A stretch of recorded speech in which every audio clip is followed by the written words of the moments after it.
पॉडकास्टमध्ये छोटे प्रमुख पाहुणे आलेले आहेत. गप्पा टप्पा आपल्या फार मजेदार या ठिकाणी होणार आहेत. तर मित्रांनो, आपल्या चॅनलला सबस्क्राईब करा, बेल आयकॉनला क्लिक करा आणि असेच नवीन नवीन व्हिडिओ पॉडकास्ट तुम्हाला या ठिकाणी पाहायला मिळतील. तर आजच्या आपल्या पॉडकास्टचे पाहुणे आहेत, छोटे पाहुणे आहेत. त्यांचं नाव आहे आराध्या आणि आता आपण त्यांच्याकडून सगळ्या गोष्टी जाणून घेणार आहोत. आराध्या, आमच्या या स्टुडिओमध्ये तुमचं मनापासून स्वागत आहे. थँक्यू. तर आता माझा पहिला प्रश्न असेल की तुम्ही कोणत्या शाळेत शिकताय आणि तुमचं शिक्षण कितव्या वर्गामध्ये चाललेलं आहे? मी आता गायकवाड ग्लोबल स्कूल या शाळेमध्ये शिकते आणि मी आता 8वी कक्षामध्ये आहे.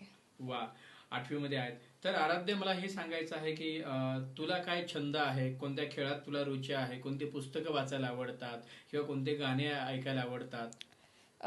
मला चित्र काढणं आवडतात आणि मम्मी मी पुस्तक आता सध्या इंग्लिशमध्ये वाचते.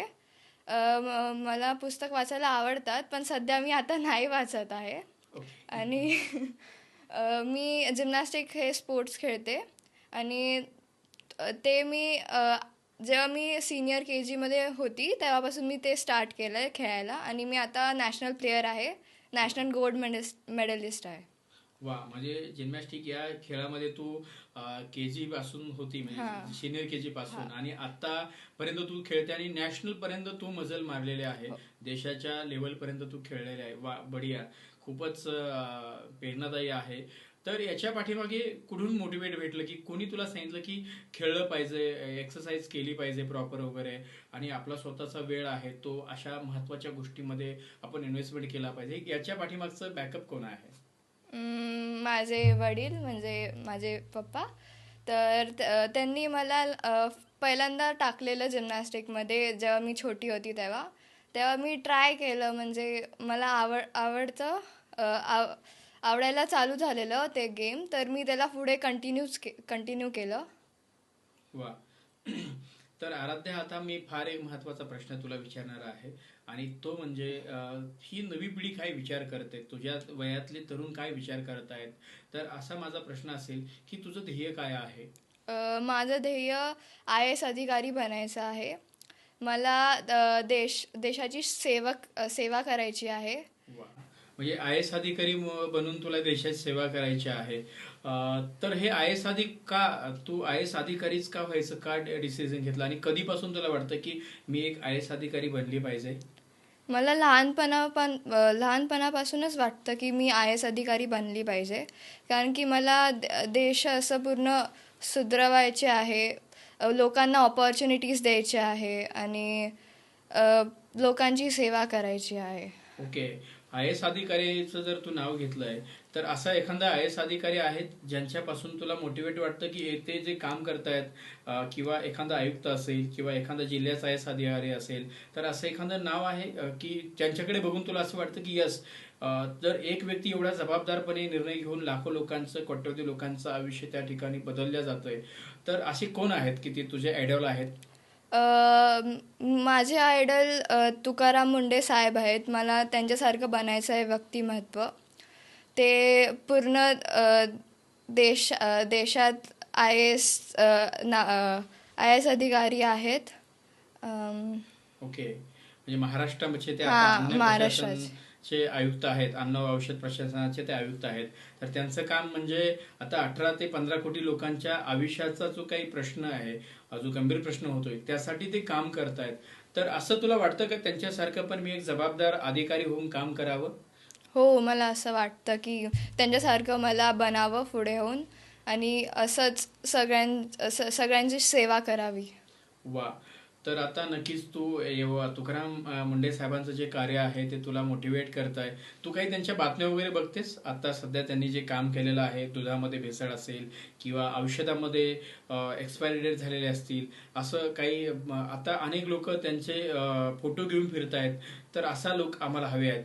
तर असं तुला वाटतंय की खरंच देशाला प्रामाणिक अधिकाऱ्यांची गरज आहे?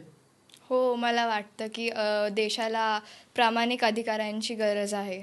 आणि तुला समजा तू अधिकारी झाली, IAS अधिकारी झाली, अनेक मोठे मोठे लोक IAS अधिकारी झाले, तर खूप सारे लोक त्या ठिकाणी पैशाचा आमिष दाखवतात किंवा अनेक गोष्टी असतात. पण काही अधिकारी असे असतात की ते भेट नाहीयेत, निडरपणे निर्णय घेतात. तर तू स्वतःची पण लिडरशिप ती तशी स्ट्रॉंग ठेवशील? हो, मी तशीच स्ट्रॉंग ठेवेल त्यांच्यासारखीच. येस. तर हे कुठे शिकले तू? म्हणजे तू आता जिम्नॅस्टिक मध्ये खेळते, तर एक खेळाडू हा स्वाभिमानी असतो आणि एक खेळाडू जर अधिकारी. ओके. तर आराध्या, माझा तुला असा प्रश्न होता की तुझे आई बाबा काय करतायत? माझे आई बाबा बिझनेस करतात. माझे पप्पांकडे 4 बिझनेसेस आहेत आणि मम्मी पण बिझनेस वुमन आहे. वा. पप्पा कोणते वेगळे बिझनेस करतायत? हां, वा. ते भाषण रत्न अकॅडमी चालवतात. ॲबेकसचे पण चालवतात. IITची कंपनी आहे. ओके. आणि किगा आईस्क्रीम आमचा एक आईस्क्रीमचा पार्लर आहे, ते पण चालवतात. वा. तर तुला असं वाटत नाही की तुझे बाबा पण बिझनेसमॅन आहेत आणि मी पण बिझनेसमॅन बनलं पाहिजे, मग तू असं वेगळं ध्येय का निवडलं? IAS अधिकारी व्हायचंय मला आणि बिझनेसमॅन न होता असं? बऱ्यापैकी तर मुलं जे असतात ते आपल्या वडिलांचा व्यवसायच पुढे घेऊन जातात, पण तू असं का? तुला काय वाटलं का? कारण की मला माझ्या देशाची सेवा करायची आहे. देश पूर्ण असं प्रामाणिक झाला पाहिजे आणि असं. ओके, त्याच्यामुळे. हां, वा वा, त्याच्यामुळे. बढिया. तुला भगतसिंग, राजगुरू, सुखदेव माहिती आहे? हां. वा वा, बढिया. त्यांनी पण देशासाठी स्वतःची जान कुर्बान केलेली आहे. प्राण दिले. आता मला एक शेवटचा माझा प्रश्न असेल आराध्या, तुम्ही जे लोक आहेत, तुझ्या वयातले जे सगळे मुलं मुली आहेत, ते आपल्या भारताबद्दल, महाराष्ट्राबद्दल, आता सध्याच्या ज्या वातावरणाबद्दल तुम्ही काय विचार करता? की मुलींना आपण जास्त शिक्षण प्रोव्हाइड नाही करू शकत. त्यांना चान्स दिला पाहिजे, ऑपॉर्च्युनिटी हर एक सेक्टरमध्ये त्यांना ॲटलिस्ट खूप सारे ऑपॉर्च्युनिटीज दिले पाहिजेत आणि त्यांना शिक्षण दिले पाहिजे जास्त. ओके. अजून काय वाटतं सध्या आपल्या देशामध्ये जे काही वातावरण आहे, महाराष्ट्रामध्ये जे वातावरण आहे, म्हणजे उद्योजकाचं, राजकारणाचं, तू टीव्ही पाहते, हां. पेपर वाचते, नाही. टीव्ही तर पाहते, हां. सध्या जे काही चाललेलं त्याबद्दल असं काय वाटतं की तुम्हाला कसा भारत हवा आहे भविष्य काळामध्ये? भविष्य काळामध्ये भारत चांगलाच पाहिजे.